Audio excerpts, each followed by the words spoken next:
Have you ever noticed how some people walk through fire and come out without a single burn? How they face chaos, yet carry peace that can't be explained? It's not because they're lucky. It's not because life gave them a break. It's because heaven marked them. There is a category of people on this earth who do not operate under the same rules. They are the exception, the unexplainable. They are the chosen. And if you're still here, if your eyes are locked on this screen, there's a reason. Because deep down, you've always known. You were never meant to live an average life. You were never meant to bow to fear, or sickness, or limitations. The chosen walk with something invisible, yet undeniable, a shield forged in the supernatural. And today, you're going to understand why the chosen ones cannot get sick the way others do, why affliction doesn't attach to you like it does to them, why your body, your mind, your spirit refuse to break. This truth is not a theory, it's a revelation, and once it hits your spirit, you will never see yourself the same way again. But listen closely. What you're about to hear isn't just information. It's activation. It's awakening. It's the unlocking of a spiritual reality that has been waiting just for you. So before we go any further, take a step of boldness. Tap that like button as a prophetic act, declaring that you're ready for divine truth. Subscribe if your spirit craves more of this fire, and in the comments write 99. Because 99 is the number that Jesus left to chase the one. And maybe today you are that one he's coming for. There's something ancient resting upon the chosen. It's not visible to the naked eye. It doesn't show up on medical scans or scientific charts. But in the spirit realm, it glows like fire. It is the divine seal, a supernatural mark, placed not by human hands, but by the very hand of God himself. This seal isn't a metaphor. It's not poetic language or religious symbolism. It is real, and it commands attention in the unseen world. Demons recognize it, diseases shrink from it, and angels are drawn to protect it. This seal announces to the spirit realm, this one is set apart, this one is covered. Touch not my anointed. Remember Exodus 12? The night was heavy. Death itself walked the streets of Egypt, but the blood of the lamb on the doorposts became the barrier. It wasn't a wooden frame that protected them, it was the covenant. That was just a shadow of what was coming, because now, we don't carry blood on wood, we carry blood in spirit. The blood of Jesus, the ultimate lamb, now marks the chosen. But here's the twist. This seal doesn't just defend, it identifies. It lets heaven know where the kingdom is represented. It signals to darkness that territory is already taken. And when sickness tries to invade, it finds a warning. This house is under divine protection, access denied. But let me ask you something. Have you ever wondered why the enemy still tries to come close, even though you carry the seal? It's because he knows what you carry, and he fears what you might fully awaken into. So he sends fear. He sends doubt. He whispers lies like, you're not really chosen. This sickness proves God's not with you. You're just like everyone else. But let me declare this with fire. The presence of a battle does not mean the absence of a seal. In fact, the battle is often proof of the seal. Hell doesn't attack what doesn't threaten it. And you, chosen one, you are a threat to every system of darkness around you. Your presence is disruptive. Your very existence is warfare. Because sealed people carry something unstoppable, divine immunity. Not just immunity to sickness, but to fear, to anxiety, to spiritual manipulation, to curses passed down through bloodlines. You were not born to break. You were born to break patterns, to stand where others fall, to live where others die, to shine where others fade. This is not a motivational message. This is a divine reminder, because some of you forgot. Some of you have been walking like you're ordinary, acting like you're vulnerable, letting your mind spiral into panic every time symptoms show up. But today, Heaven is activating your memory. The seal is still there. The covenant still speaks. The blood still covers. And now, you must ask yourself, if the enemy can see the seal, if sickness recognizes the seal, why are you still questioning it? Don't you see? This isn't about how you feel. It's about who you are.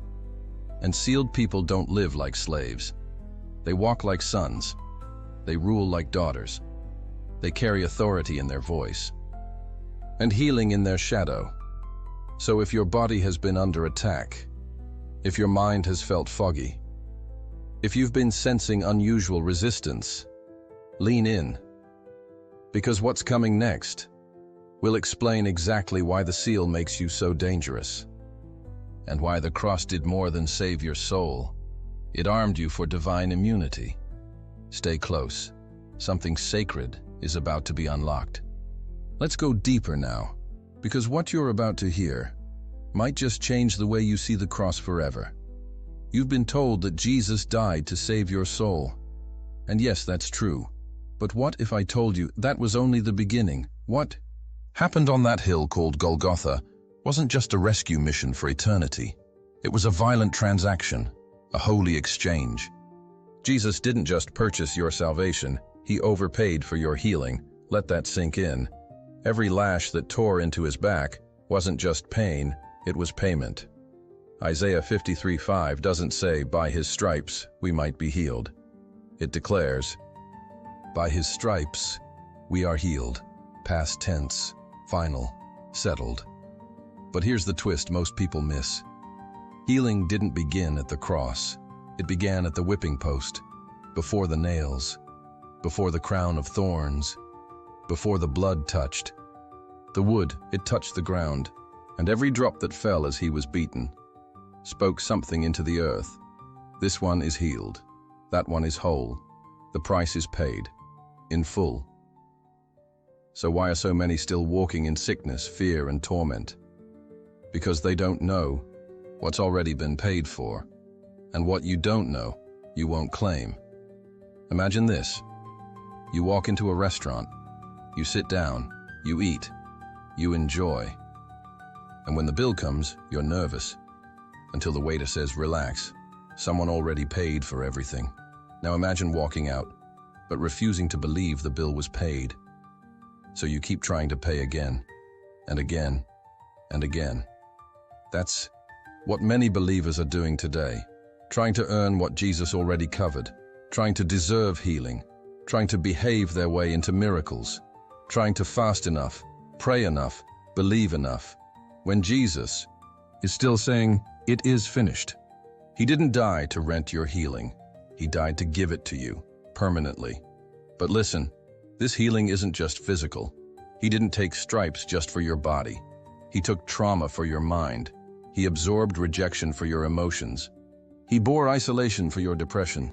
He allowed his body to be broken, so yours could be made whole. And here's the part most people never hear in church. When Jesus was beaten, the Roman soldiers didn't know they were activating prophecy. They thought they were punishing a rebel. But in the spirit realm, every whip was a key unlocking healing across generations. For cancer, for migraines, for infertility, for anxiety, for shame. Yes, even that hidden thing you've never told anyone about. He paid for that too. You see, sickness isn't just an attack on your body.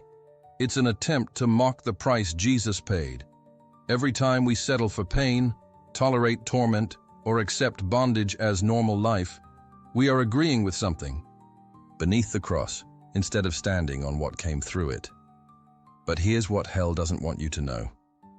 Healing is not a reward for the perfect. It is the inheritance of the chosen.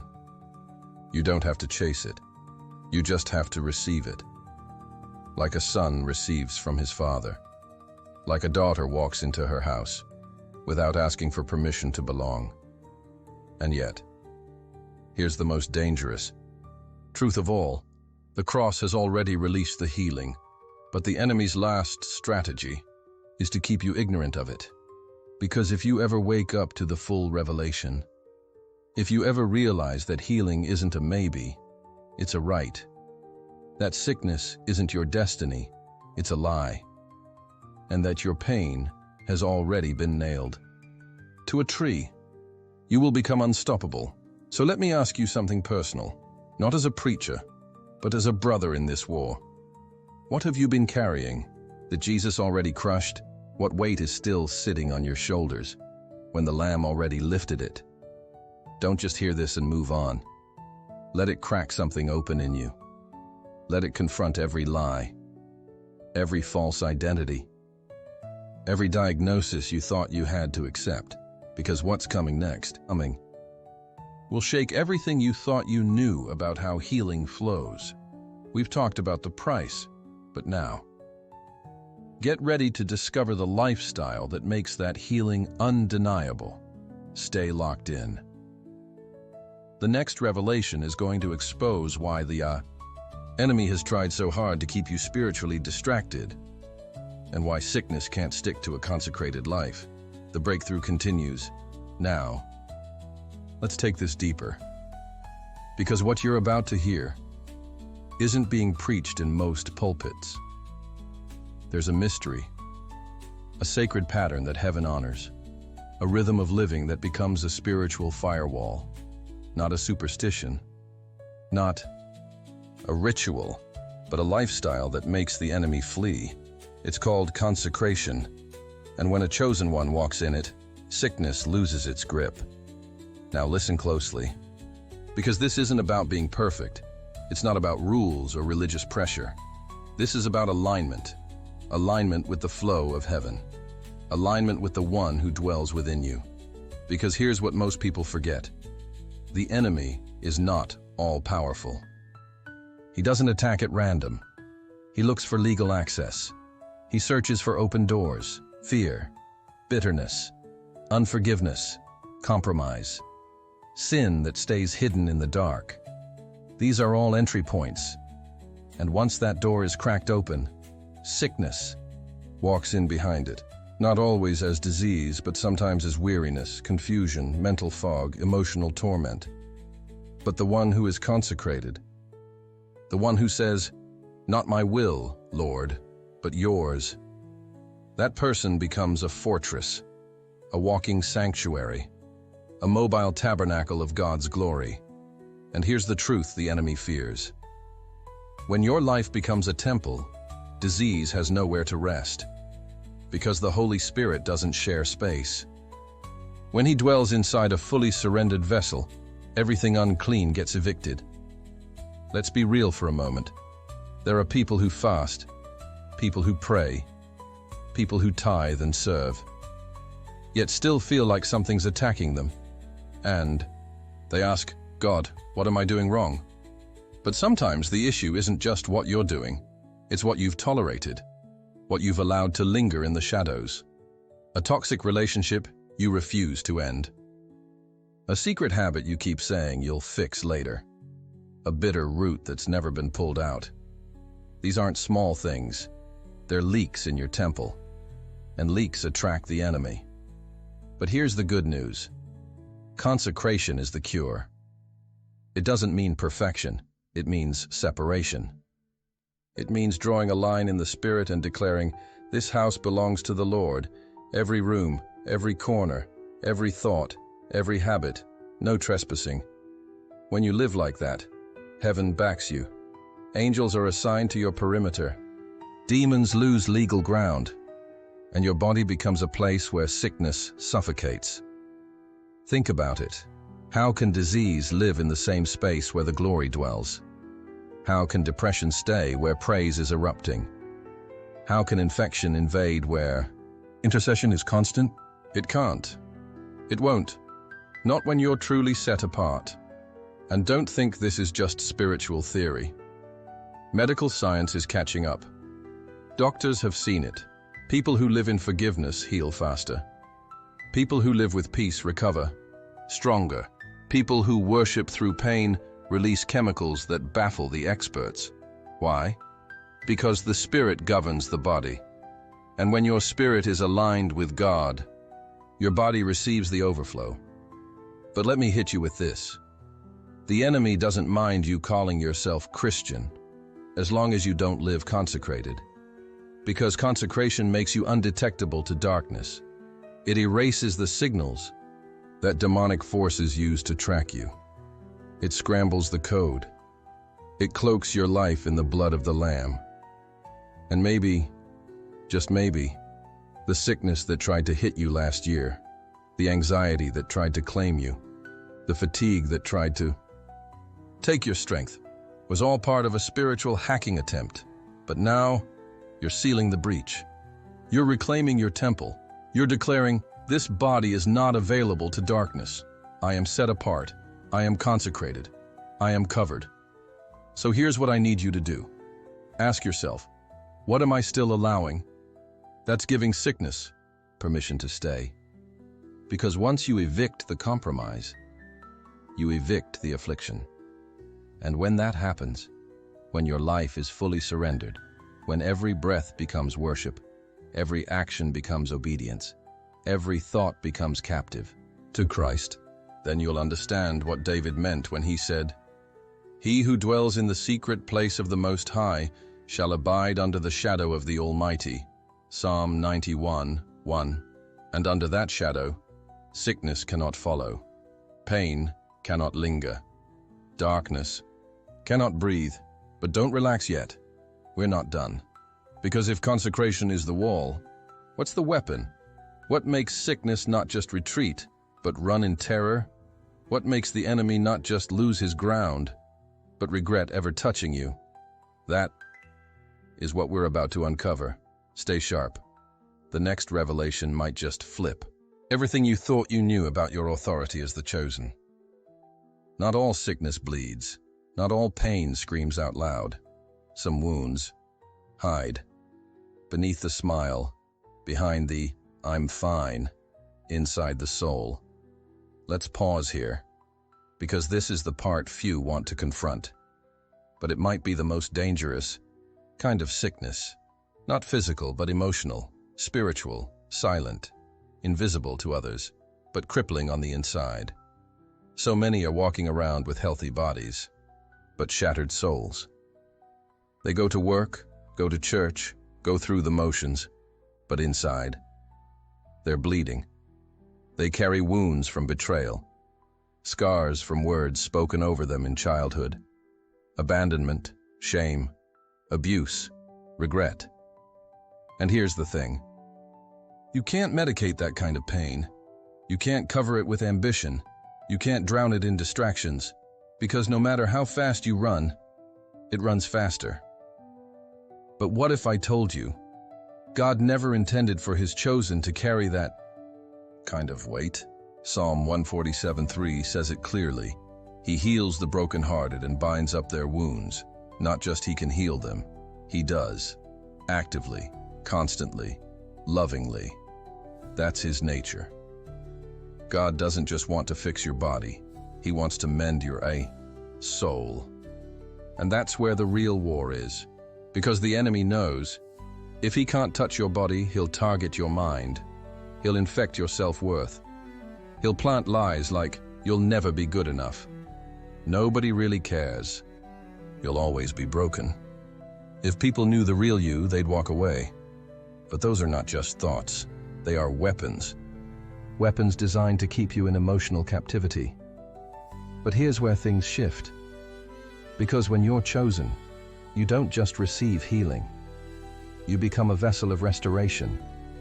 God takes your trauma and turns it into testimony. He takes the heartbreak and transforms it into holy fire. And suddenly what used to cripple you now carries glory. Let's get even more real.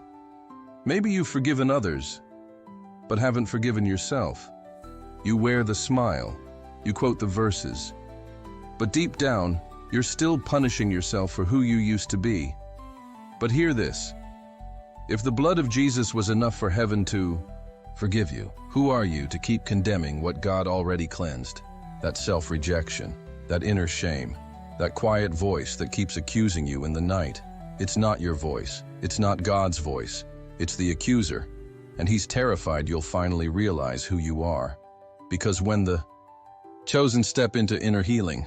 They don't just recover, they rise, stronger, louder, bolder.